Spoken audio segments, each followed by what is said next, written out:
In today's clip, we return to the interview with the community builders that collaborated in an effort to develop a sustainable local food network that would provide support for food insecure individuals or food insecure communities as a whole.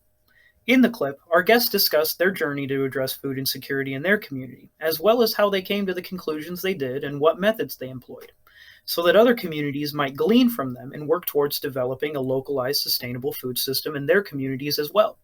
Take it away, partners. Frank was the one that brought you all together, but I am curious, is he also the one that brought you to tackling food insecurity, or where did that come about? Well, I think that's Curtis. That's all Curtis? Pastor Whittaker on that. I work on planning and community development. And so the project that Pastor Whittaker was looking at, they have their urban farming, which is quite an operation, and Pastor Whittaker could explain details on that as well. But so that came through to me loud and clear. That's a very hot topic, big topic at the O'Neill School in Bloomington. And I've been around and worked with a number of different organizations. I knew there was an IU campus in Geary in Northwest. So if I ever wanted to work in there again, I needed to make sure I contacted someone to let them know what we were doing, Right. so that I could work with them in the future. I'd rather bring people in and work on projects together. And you could do a lot with a Google search. So that's how I got Ellen's name.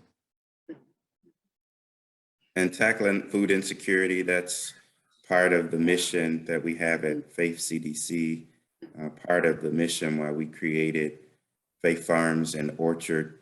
It really started as a call from God to understand where our food was going to come from, that there would be a famine in the land, a real insecure place, and that we needed to know where our food comes from. And we started very small, 3 raised beds, grew a lot of food. The next year, 8 12 by 12 raised beds, grew a lot of food. And we have since grown to something that's a lot larger, a USDA certified farm with organic practices. And we understood and understand more, not just about food insecurity, but food as health, food as life, and the potential that we have to recreate our community through food as medicine and food just in general, food from an economic development driver for a community like ours, where I sit and where we sit as a church. We have one occupied house on our block, and the block over from us, one occupied house. The same block is an abandoned school. So we're just surrounded by blight. And our question was, how do we remove this secondarily after the food, was how do we expand what we're doing to eliminate blight? And we see that as a secondary initiative to what we're doing with food, is blight elimination. And then what happens when you eliminate blight? What more can you do? And that is, those are the questions that we pose to ourselves, and the questions that, we seek continually partners to engage with us. So we look at ourselves as having this blank canvas, if you will. And Lord knows I'm not an artist in any way. You had me draw something, it would be stick figures. But I have God has given me this vivid vision and imagination of what can happen and what can occur. And I just think that universities have, and especially again as an alum of IU, and having been on both campuses, that there is potential to have professors, but also the university come and to share its resources with the community and partner with the community, and to change that dynamic.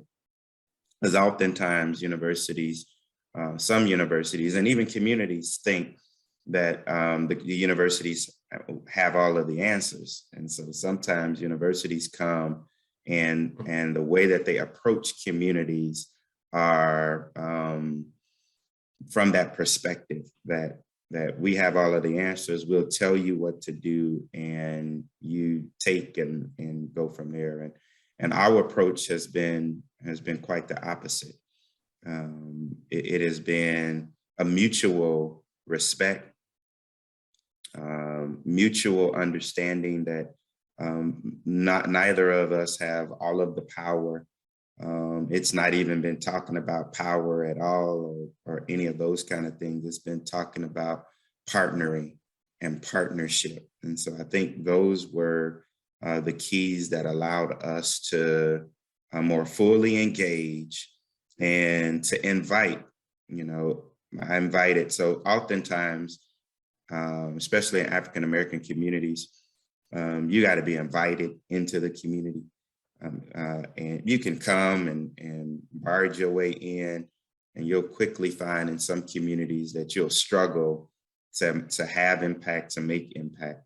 And so we've invited Frank into the community. We've opened up our arms to him.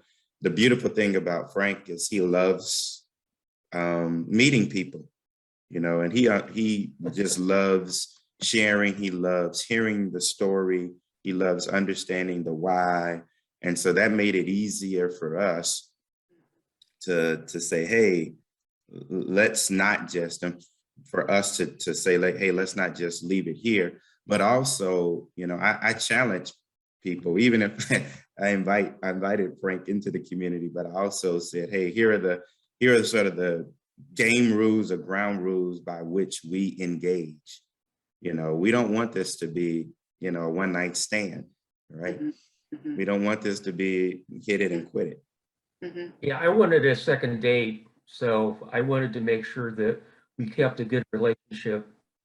Yeah, and we wanted that too. We wanted to understand that in order to have long-term impact in communities and in neighborhoods, that it's more than a project. It's more than a capstone. It's more than just one paper.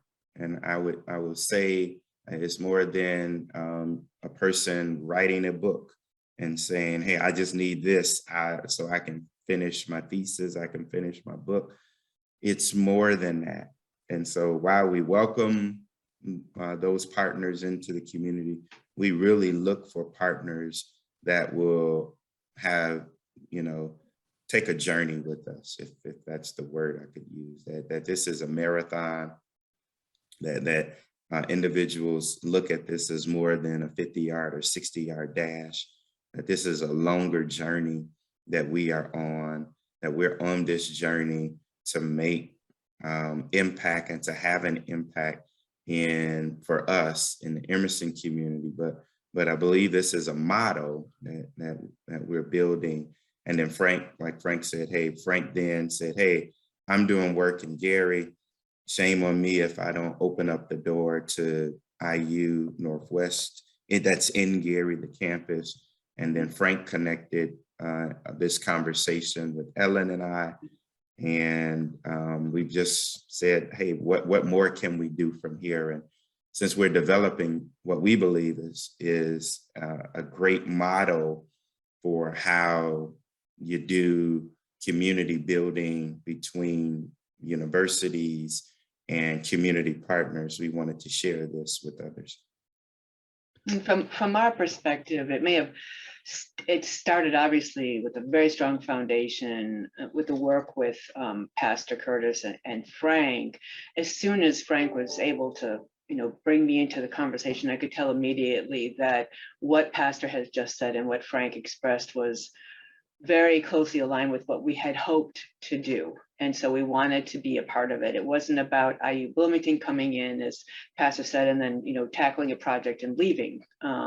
We live in this community. IU Northwest lives in Gary. And it is always a process of learning how best to be a partner. And I could see very clearly that I had two exceptional individuals to work with here. We here at IU Northwest in working with Frank and Pastor Curtis. And so it was just very natural for us to move into this. Part of our goal is to be able to work with, leverage our resources to address those issues that are of importance to the community. And Pastor Curtis has articulated how important those are, starting with food security, but moving into economic development and blight, and then also other issues of economic and social justice, really.